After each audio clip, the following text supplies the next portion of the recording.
తల్లిదండ్రుల కలయిక వలన తల్లి గర్భంలో ఏర్పడిన జైగోట్ అనబడే తొలి కణం ఎలా ఉంటుందో పైన ఉన్న చిత్రపటంలో చూడండి. నమ్మశక్యంగా లేకున్నా ప్రతి మనిషి యొక్క తొలి రూపం ఇదే. ఇందులోనే ప్రాణశక్తి లేదా ఆత్మశక్తి ప్లస్ జీన్స్ పుస్తకం అంటే ప్రాథమిక మనసు కలిసి ఉంటాయి.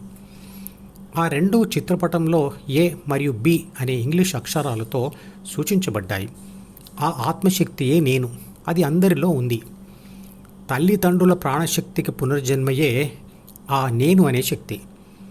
ఈ విధంగా ప్రాణశక్తి తరతరాలుగా శరీరాలు మారుస్తూ పోతూ ఉంటుంది. నేను, మీరు, ప్రతి జీవి కూడా విశ్వశక్తి నుంచి వచ్చిన విద్యుత్ శక్తి లేదా అయస్కాంత శక్తి లేదా ఉష్ణశక్తి లేదా స్థితిశక్తి లేదా గతిశక్తి లాంటి ఒక శక్తియే. అంటే నమ్మడం చాలా కష్టంగా ఉంటుంది. అహం బ్రహ్మాస్మి అంటే నేనే బ్రహ్మను మరియు పరబ్రహ్మను కూడా. ఇది విన్నవాళ్ళు ఇదేదో విచిత్రమైన వాదన అనుకుంటారు, కానీ ఇది వాస్తవం. అంతేకాకుండా ఆ శక్తి అంటే నేను అనేది ఏటీపీ అంటే అడినోసైన్ ట్రైఫాస్ఫేట్ అనే రసాయన పదార్థంలో రసాయన బంధ రూపంలో ఉంది. ఆ పదార్థానికి నీరు కలిసినప్పుడు నేను అనేది బయటకు వచ్చి శరీరాన్ని నడిపిస్తుంది. ఇలా అనడం కూడా ఇంకా విచిత్రంగా ఉంటుంది. ద్వితీయ మనసు యొక్క డి అంటే జ్ఞాపకాల పుస్తకం అనేది మనిషి అనుభవించిన బాహ్య ప్రపంచం కంటే ఎన్నో రెట్లు పెద్దది. ఎందుకంటే ప్రపంచం నుంచి వచ్చిన ఒక్క అనుభవం అహం మరియు ప్రపంచ సమాచారం మరియు ఏబీసీ ప్రపంచ సమాచారంను విశ్లేషించగా వచ్చిన వివరాలు మరియు భవిష్యత్తు ఊహలు, మంచి మరియు చెడు కోరికలు కూడా అందులో రాయబడతాయి. కాబట్టి భగవద్గీత అధ్యాయం 6లోని 5 మరియు 6 శ్లోకాల ప్రకారంగా ఆత్మ ప్లస్ ప్రాథమిక మనసు ప్లస్ అహం అంటే ప్రాపంచిక ఆత్మ డీని వదిలిపెట్టి హెచ్ అంటే హృదయంలో ఉంటే అది తాను ఉన్న శరీరానికి మిత్రుడవుతుంది.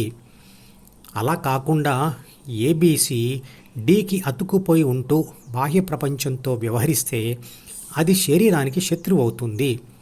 ఎలా అంటే ఏబీసీ డీలోని కోరికలకు అతుకుపోయి అనేక మంచి లేదా చెడు అనుభవాల కోసం ప్రయత్నాలు చేస్తూ ఉంటుంది కదా.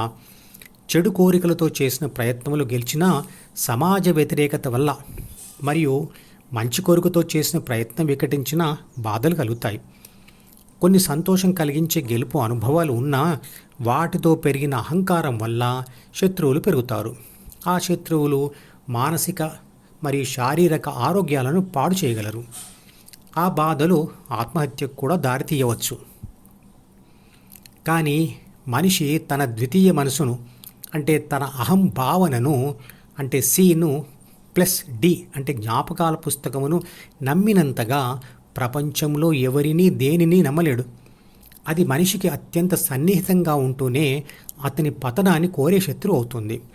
అలాంటి శత్రు సంహారం కోసమే మనిషిలో అంతర్గతంగా జరిగే మహాభారత యుద్ధం.